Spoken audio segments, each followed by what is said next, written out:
Ibihe byiza nshuti bakozi ba Pilot News TV aho muherereye ku isi hose.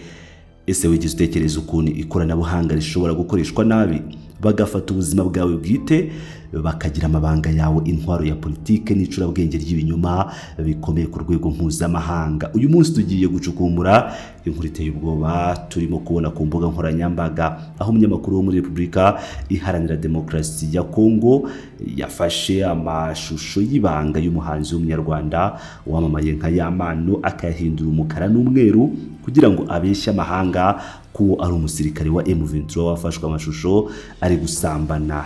N'amahano n'ibinyoma kandi bifite indi sura mbi y'urwango yihishe inyuma cyane muri ibi bihe turimo byo kwibuka abazize jenoside yakorewe abatutsi mu mwaka wa 1994. Nimujye kure rero kuko iyi nkuru tugiye kuyicambura ingingo ku yindi.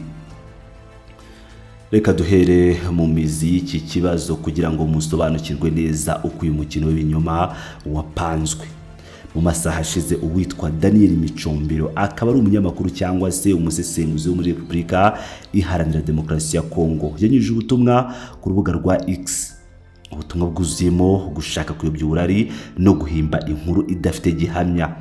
Muri ubu butumwa bwe Daniel Micombero yavuze ko mu mutwe wa M23 cyangwa se muri Alliance Fleuve Congo AFC harimo kuba ibyo yise kwikiza abantu hakoreshejwe amashusho y'urukozasoni cyangwa izo bita sex tape. Kugira ngo ikinyoma cye gisa n'igifite cyangwa kigira ishingiro, yabanje gutanga ingero z'abandi bantu abeshya ko bahagaritswe. Yavuze ko nyuma y'uwitwa Yannick Chisola wavuzweho guhagarikwa ku itariki ya 7 Mata 2026 ndetse n'uwitwa Fanny Kayembe ushinzwe imari, ubu ngo hari hatahiwe uwitwa Jean-Luc Mashagiro. Daniel Micombero yakomeje aboha ikinyoma cye avuga ko uyu mugabo yise Mashagiro ari umusore w'umuhutu ukora akazi gakomeye ko kwakira imisoro y'uyu mutwe w'inyeshyamba mu gace k'amabuye y'agaciro ka Rubaya. Yakomeje avuga ko hari amashusho cyangwa video y'iminota 5 n'amasegonda 40 yashyizwe hanze agaragaza uyu musore Mashagiro ari gukora imibonano mpuzabitsina n'umugore ngo wamenyekanye. Micombero yasoje yemeza ko izi ngo ari ingamba za Kigali zo kwikiza abayobozi b'abanyekongo mu mutwe wa M23 kugira ngo ishyiremo abandi bantu bayumvira. Ariko se ukuri n'ukuhe? Ukuri nuko ibi byose uyu mugabo yavuze ari ibinyoma byambaye ubusa. Nta Mashagiro wakira imisoro, nta n'umugambi wa Kigali urimo. Kuri kwashyizwe hanze n'undi munyamakuru mugenzi we wo muri Repubulika ya Demokarasi ya Kongo witwa Rodriguez Katsuva, umugabo uzwiho gukora isesengura no kunyomoza amakuru y'ibihuha. Katsuva yafashe bwa butumwa bwa Micombero arabwiyama agaragaza ko ishusho uyu mugabo yari yakoresheje ari ifoto yafashwe muri video y'urukozasoni y'umuhanzi nyarwanda, barangiza bakayishyira mu mabara y'umukara n'umweru, black and white, kugira ngo bajijisha abantu batabasha kumenya uwo ari we. Reka tusobanure neza ku bantu badukurikiye bari mu Rwanda ndetse n'ahandi. Uwo musore ugaragara muri ayo mashusho si umusirikare, si muri M23 cyangwa AFC, kandi ntabwo ari Rubaya. Uwo ni umuhanzi wacu hano mu Rwanda wamamaye cyane ku izina rya Yampano. Yampano ni umusore w'umunyarwanda ufite impano idasanzwe yo kuririmba, ukunzwe cyane kubera ijwi rye n'indirimbo ze zikora ku mitima y'abantu. Aya mashusho bavuga na amashusho y'ibanga y'uyu muhanzi ari kumwe n'umukunzi mu mibonano mpuzabitsina. N'amashusho yagiye hanze mu buryo bunyuranyije n'amategeko, ashyizwe hanze n'abantu inkiko ziri gukurikirana abantu bose bagize uruhare mu gusakaza ayo mashusho. Urumva rero ubugome burimo gufata umuntu w'umuhanzi uri mu bibazo byo kuvogerwa ubuzima bwe bwite ndetse n'umukunzi we cyangwa umugore we, ugashaka kubigira inkuru y'intambara ibera mu burasirazuba bwa Kongo. Ni ubugome ndengakamere kandi ni ukubura kinyamwuga ku rwego rwo hejuru cyane. ariko se kuki Daniel Micombero yakoze ibi? Rodriguez Katsuva yabisobanuye neza cyane ndetse ni ibintu bikwiye guhagurukirwa. Iki si ikinyoma gusa ngo kigumaho, ni ikinyoma gipfunyitsemo imvugo z'urwango kandi ziteye ubwoba cyane. Katsuva yagize ati kuri aba bantu buri muntu wese uvuga ikinyarwanda bagomba guhita bamwomeka kuri AFC M23. Ibi byo bita generalisation mu ndimi z'abahanga cyangwa se kwitiranya ibintu nkana. Gufata umuhanzi uvuga ikinyarwanda ukamwita umunyeshyamba ni ugushaka kumvisha abantu ko umuntu wese uvuga ururimi ari umwanzi.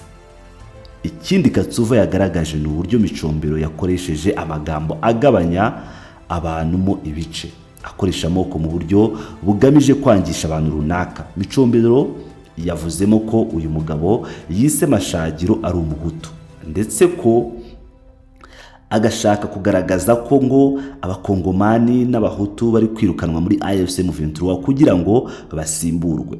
Katsuva yavuze ko ubu ari uburyo bwo gukongeza urwango bwo kurima ibice mu baturage, ndetse ibi bijyanye na fake news byose hamwe bikaba bikora icyo twakwita gushyigikira no guhembera ingengabitekerezo ya jenoside yakorewe abatutsi mu Rwanda mu 1994.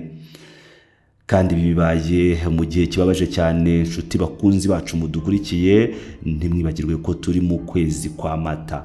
Ubu turimo turibuka ku nshuro ya 32 jenoside yakorewe abatutsi mu mwaka wa 1994. Jenoside yahitanye inzirakarengane z'abatutsi barenga 1 miliyoni mu minsi 100 gusa.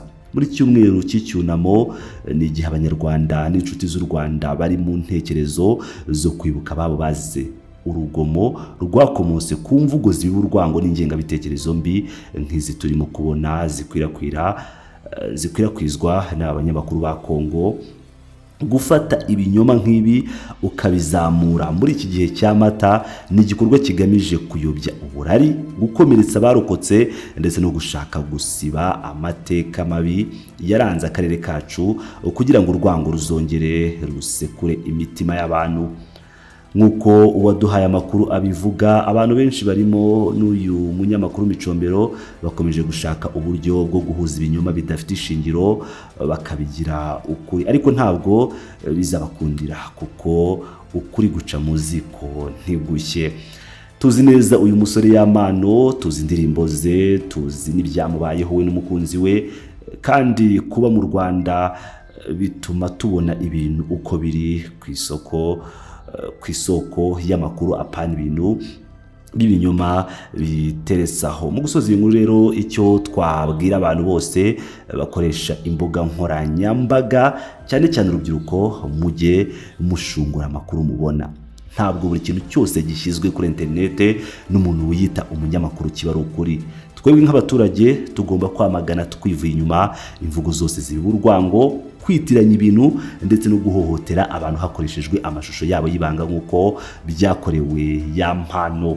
Turashimira abantu nka Rodriguez Katsuva badatinya gushyira hanze ukuri no kwamagana bagenzi babo iyo batanye bakijandika mu byaha byo gukwirakwiza ibihuha n'ingengabitekerezo y'urwango. Ndizera ko ubutabera bw'u Rwanda buzakomeza gukora akazi kabwo mu guhana abashyize amashusho y'ubuhanzi y'abahanzi cyangwa y'uyu muhanzi wacu hanze, kandi n'aba banyamakuru babateka mutwe ku mbuga nkoranyambaga bakwiye kwamaganwa n'amahanga yose. Murakoze cyane kubana natwe muri ubusesenguzi bwimbitse.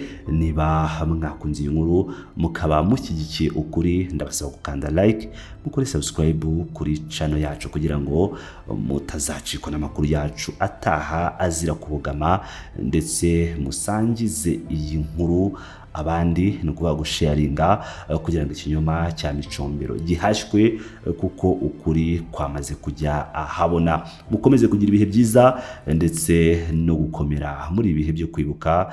Turabakunda cyane.